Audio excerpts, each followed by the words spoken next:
And back to the Trojan horse aspect, we've been talking about price, just surrounding governments and what's going to happen and purchasing power and the dollar and all these things are going to happen. And this is a debate that I know you've had umpteen number of times. So not to rehash the debate necessarily, but just again, for the average person that is, they hear Bitcoin or they hear this objection again of, like, oh, you guys are there to diminish government or separate money from state. And here you are, you're a part of the state and you guys are just all for it now. Uh, what do you have to say with the people saying that? Yeah, I mean, I was not expecting us to succeed this much. And so, look, I'm as surprised as they are, right? It's like, you knock on the door and somebody answers and they invite you in and then they have you at the dinner table. And, it's like, okay, who are we to look a gift horse in the mouth? And so that's my reaction to that. And I think that the amount of success that Bitcoin has had, it's in such stark contrast to the complete failure of gold, for example. Like gold, has been failing downwards in terms of its adoption at the governmental level. So at this point, it's really, it is surprising, but I think we've got to just roll with the punches and continue to press the advantage and run up the scoreboard, right? So while we have one government here in the United States that's very favorable towards Bitcoin, we got to make sure that internationally that continues to happen.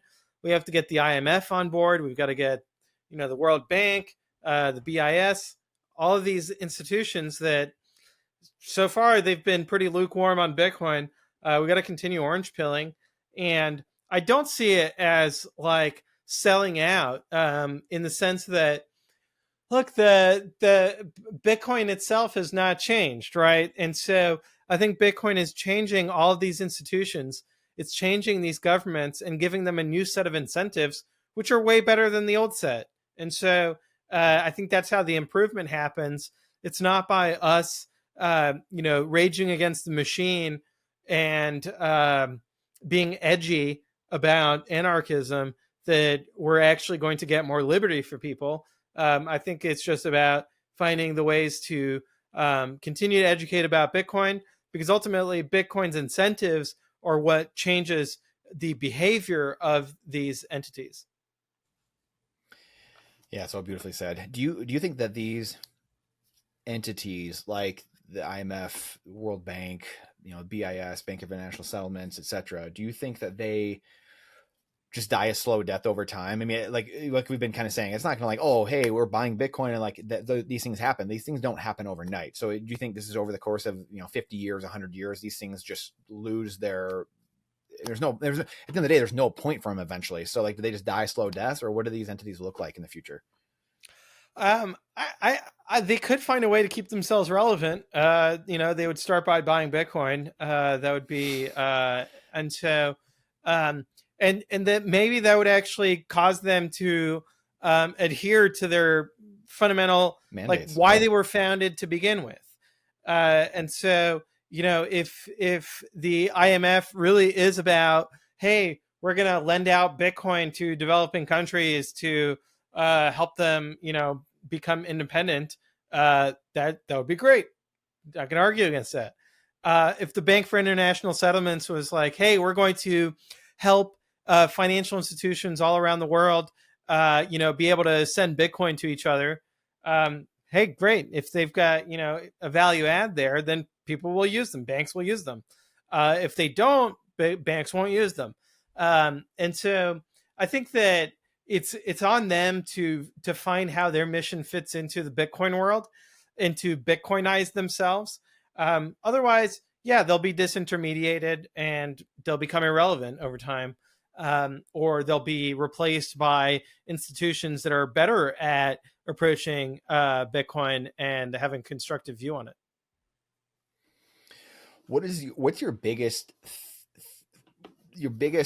idea or thought or belief even that's changed over the last again 12 15 years? What's the thing that I know for some of them, for me, like I wasn't, as a 20-year-old kid, 25-year-old kid, or in college a little bit right before you were, like, I'm not thinking of climate change. I'm not thinking of it, but and Bitcoin is one of the things, like, I find myself in energy debates and I'm like talking about this and it's like, wow, this really cleans up the environment. And then you're wondering, like, why does no one else who actually said they care about the environment, why aren't they over here actually cleaning up the environment with Bitcoin mining, or taking methane out of the atmosphere with Bitcoin mining rigs? So it really exposes who people are and what their actual intentions are. What is something that has really changed you, or Bitcoin has changed about you, or a belief?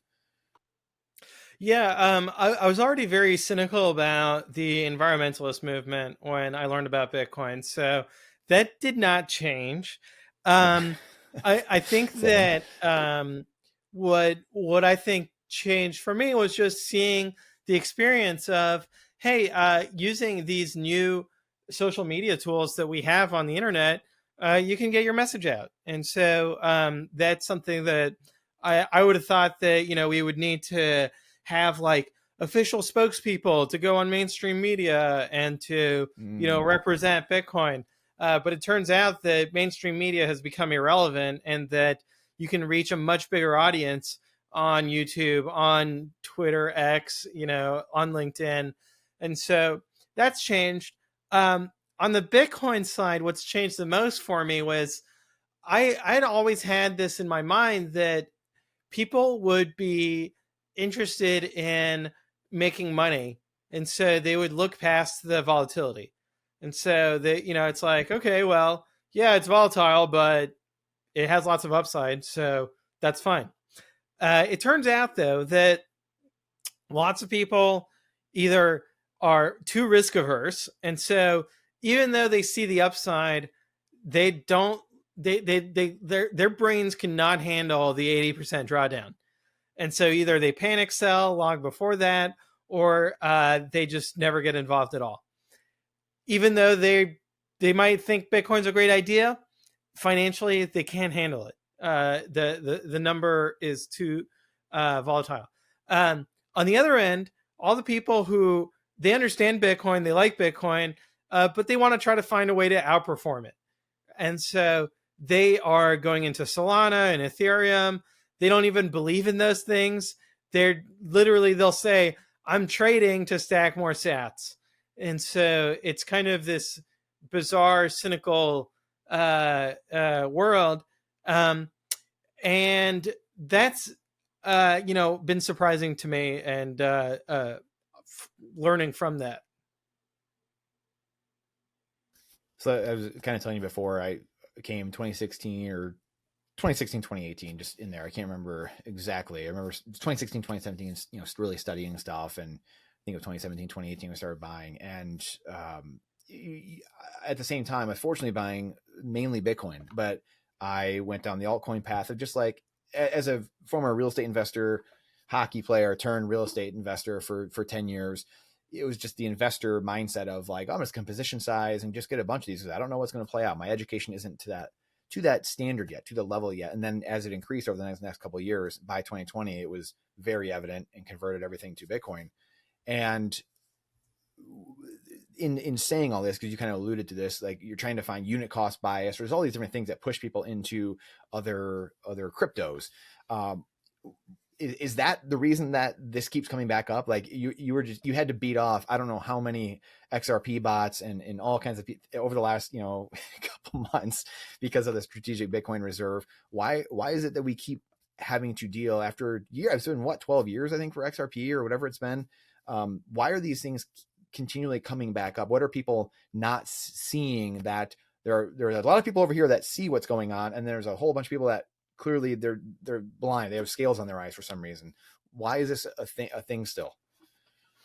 Well, I think that they understand that in a vacuum, their altcoin does have more upside than Bitcoin does, because by definition, it's less liquid, and so it definitely can have a run and outperform Bitcoin. And then when that doesn't happen for a while, they dig in and they start rationalizing what it is about their altcoin that makes it fundamentally better than Bitcoin. And so they shift from being kind of the opportunistic trader to being the bag holder, and now they're entrenched in their worldview that banks are going to use XRP, all this kind of nonsense. So that, I think, is the root of that psychology. And then, of course, Ripple does great job marketing, right? So they've got all these nice polished websites.